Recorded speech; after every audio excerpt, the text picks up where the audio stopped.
lagi ternyata memang harus dengan sel terapi karena selnya udah mati di otak, banyak berapa persen yang sudah mati, kita harus perbarui ya dengan stem cell.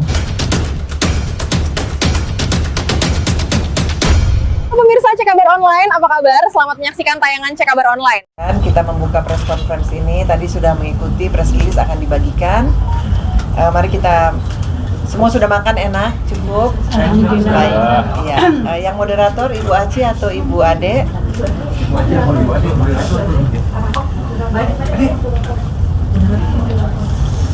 Ya silakan, tadi siapa yang mau duluan? Dan tolong sebut media dan ini, dan nanti ada lomba penulisan toh Bu Aci? Harus gitu dong, cash kayak biasa. Pokoknya kalau sudah urusan sama Prof itu lain lah. Saya izin menyampaikan, Nah, saya moderator aja dah. Iya. Moderator mendadak. Silakan, mungkin disebutkan nama dan dari media mana. Silakan. Terima kasih Bu Jajang yang langsung direct. Silakan. Okay, Tadi. my name is Maya from Kompas Daily.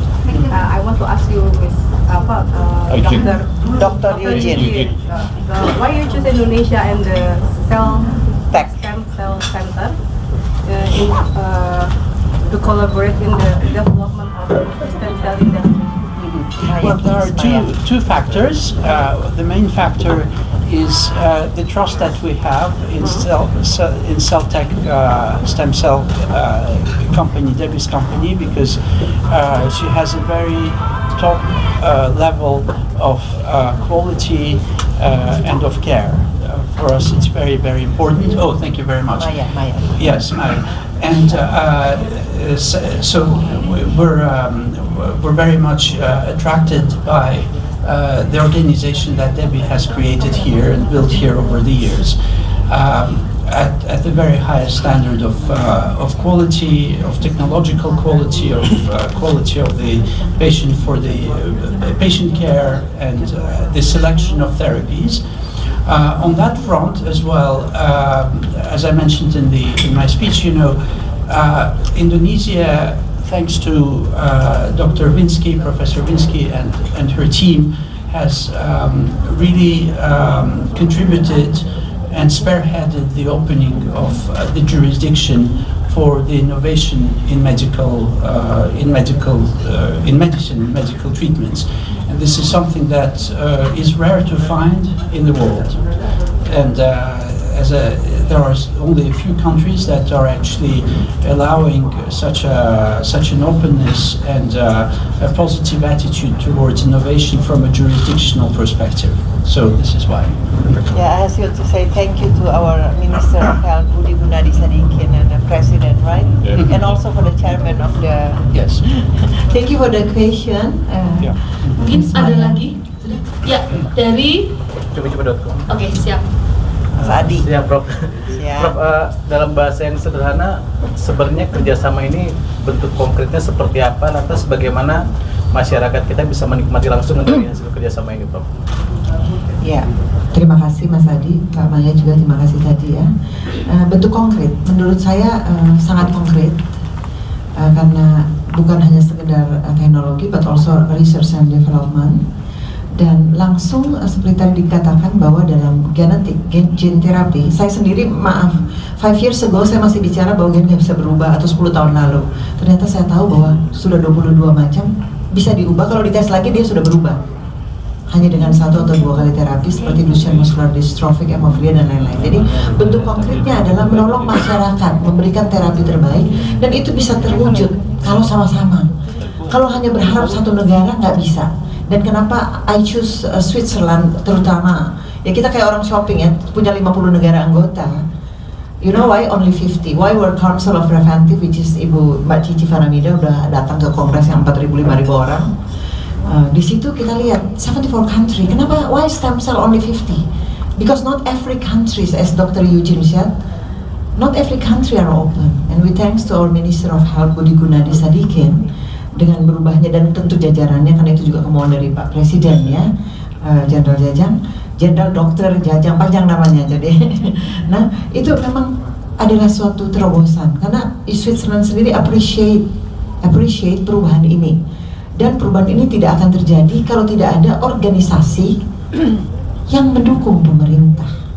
kita mendukung pemerintah terciptanya undang-undang OBL kesehatan, Omnibus Law itu satu bus, jadi jalan bareng untuk berubah, untuk apa?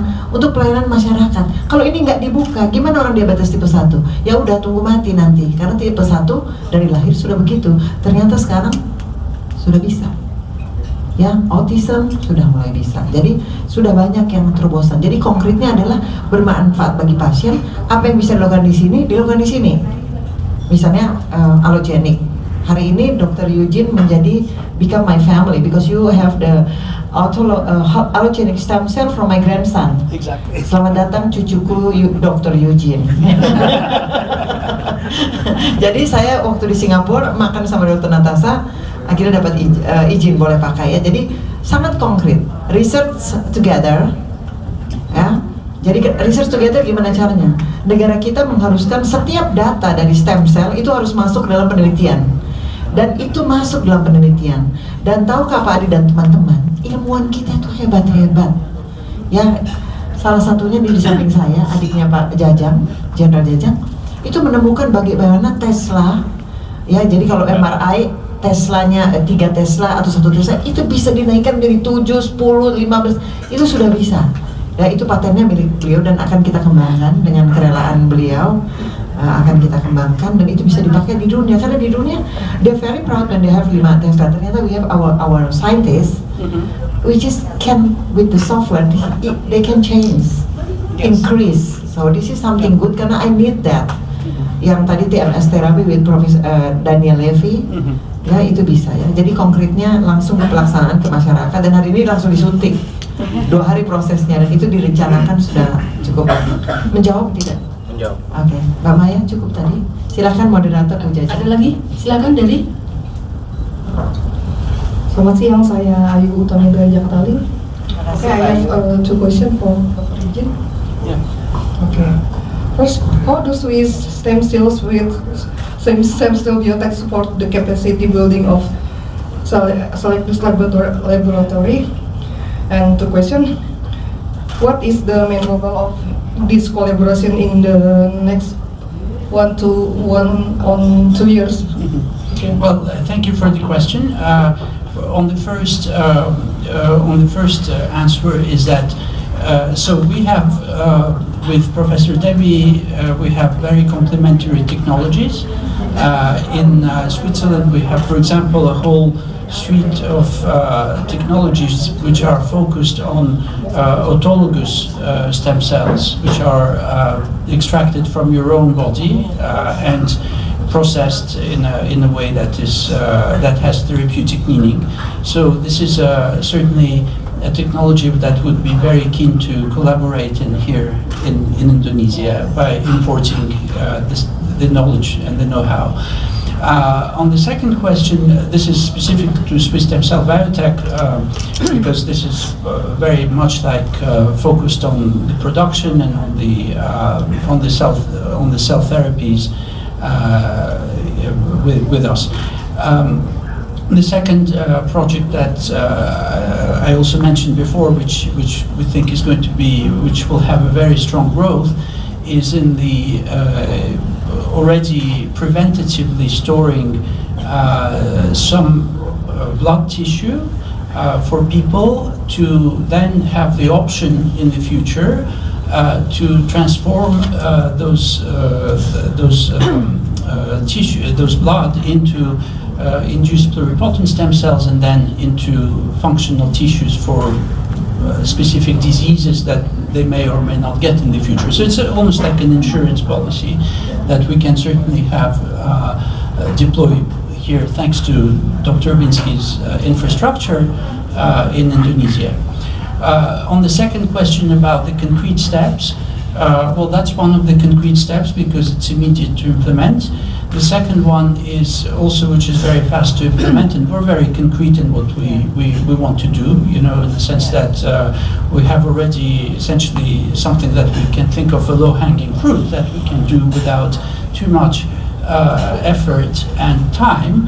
So over the 1 to 2 year period, the We have a program called Neurofitness in Switzerland at RIU, which is focused on this healthy mind and a healthy body, and this is involving neuroscience, so it's not just the brain but also the full nervous system, and it's a diagnostic workout and a therapeutic protocol that allows you to better your neurological health thanks to technologies such as transcranial magnetic stimulation. So we have very good specialists that we're hoping that you will come here in the next I try already. in the next few, and that Dr. Debbie tried. Because I become smart, Yes, exactly. smarter. With this sparkling brain after that. Sparkling brain. So we were thinking of enacting that in the next, literally within the next 2 months, as the European holidays will finish.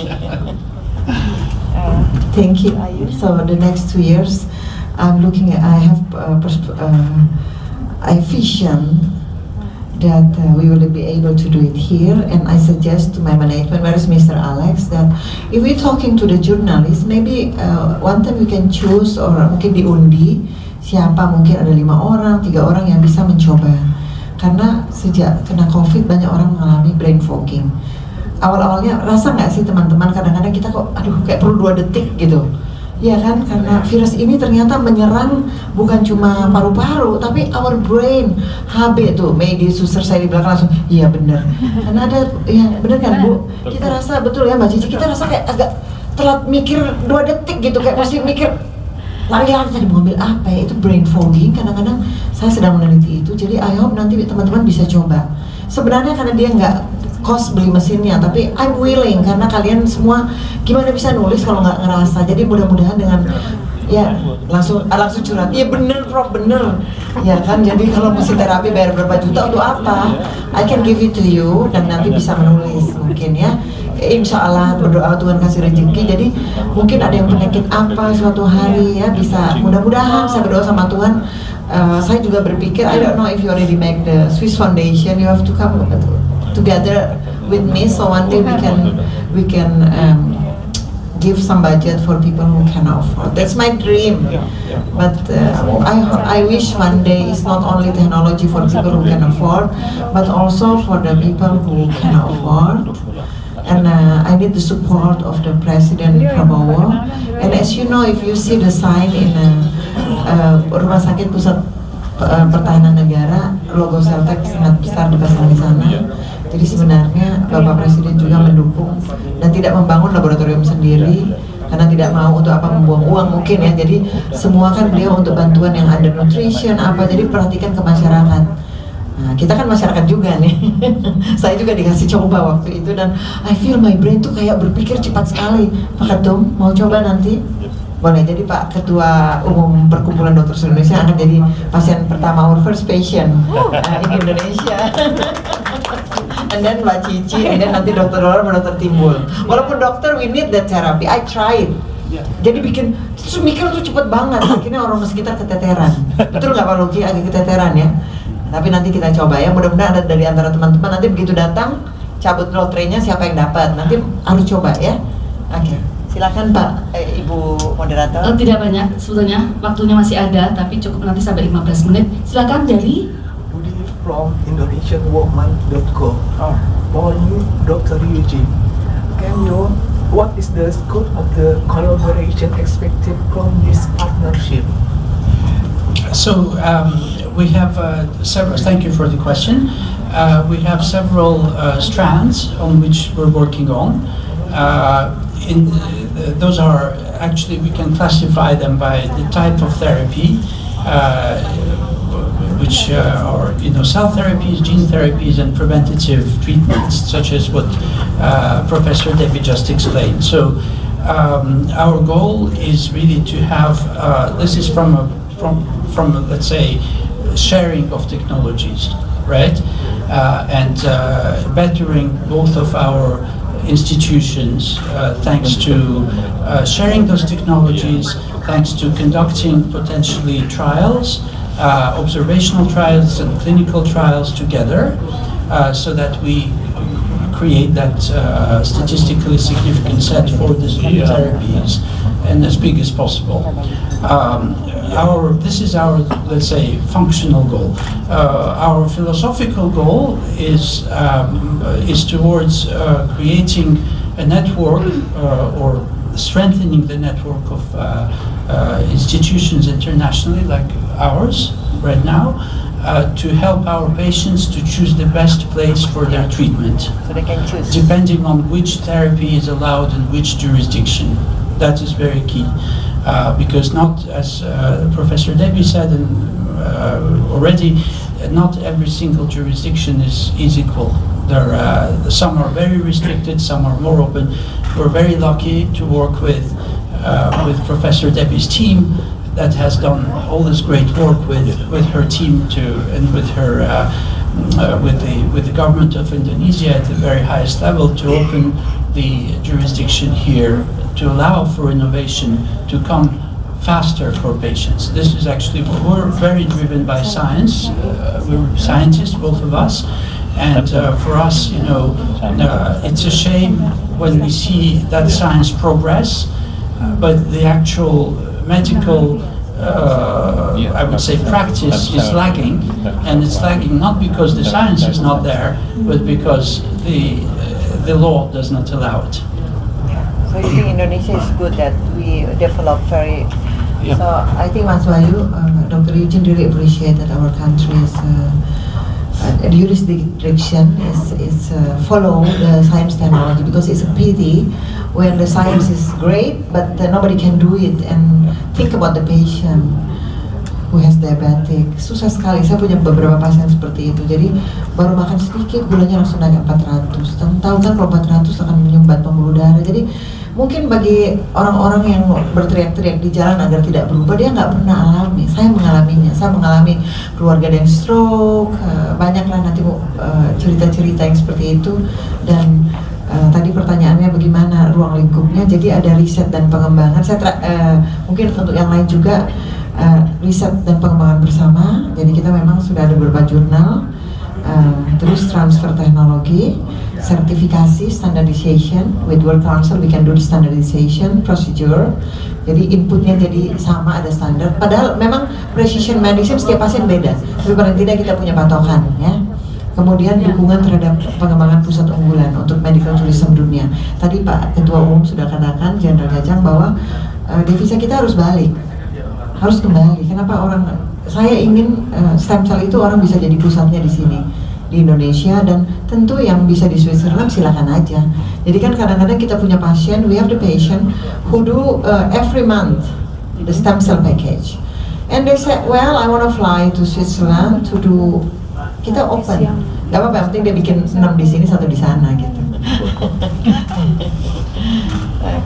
Ibu, Ada lagi tadi? Ya.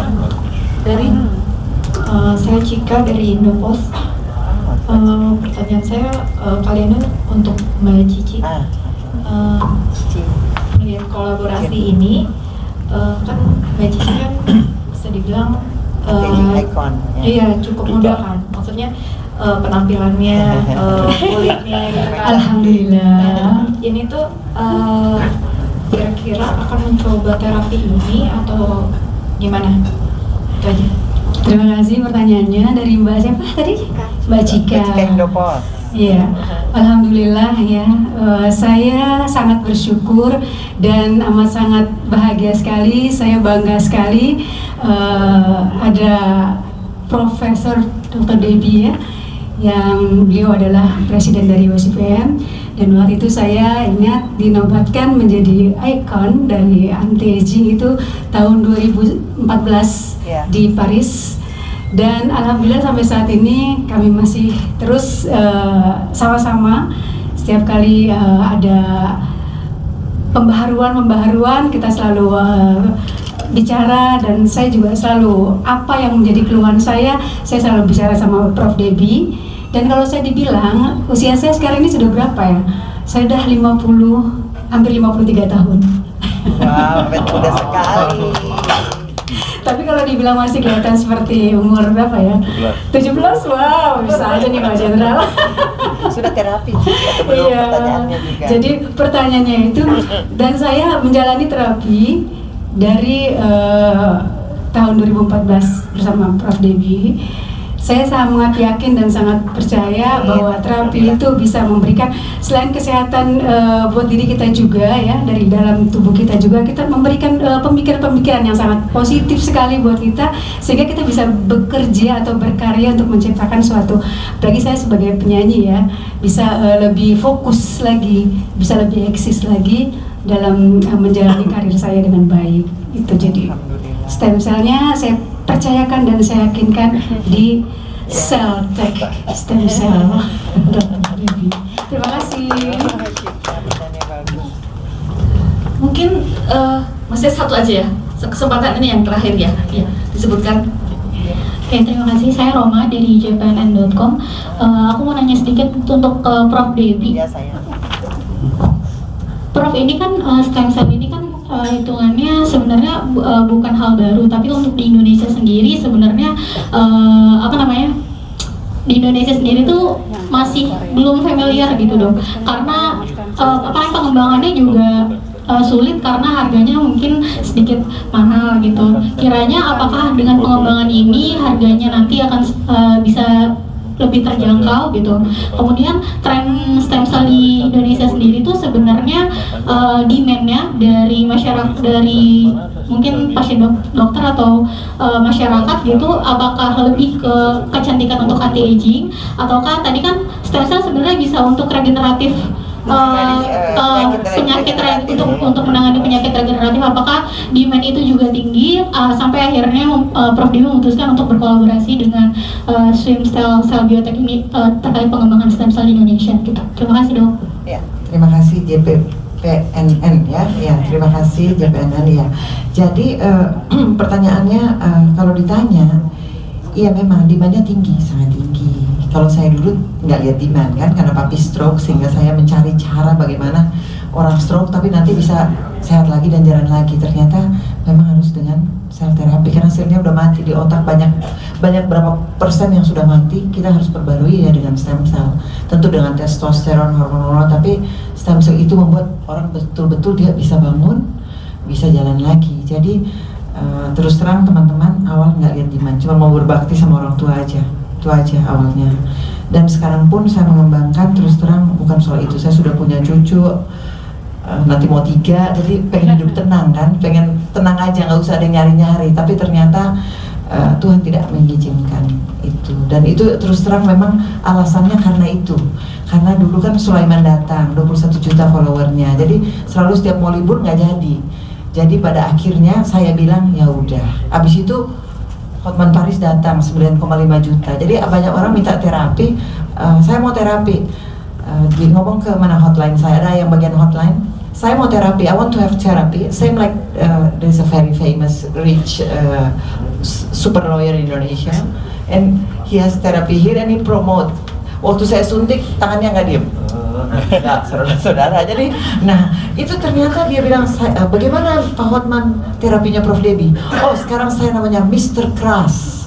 Nah kata-kata itu rupanya menarik untuk pria. Mr. Strong, he said. He said, what is the effect? I don't know what Dr. Eugene will answer if you ask after my therapy what is the effect. But Hotman Paris answer, oh thank you. Hotman Paris jawabannya, oh sekarang saya Mr. Kras.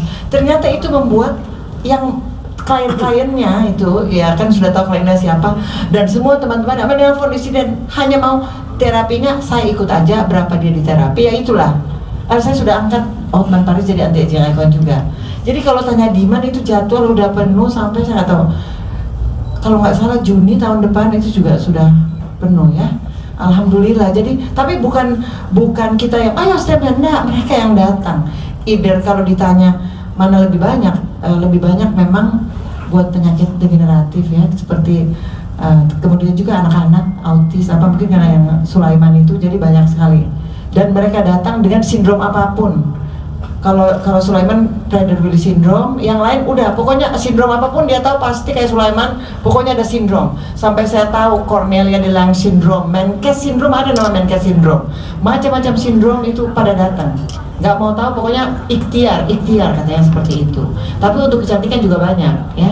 Jadi sebaiknya kombinasi kayak Mbak Cici Faramida kan cantik kan, karena datanya udah cakep. Ya cukup.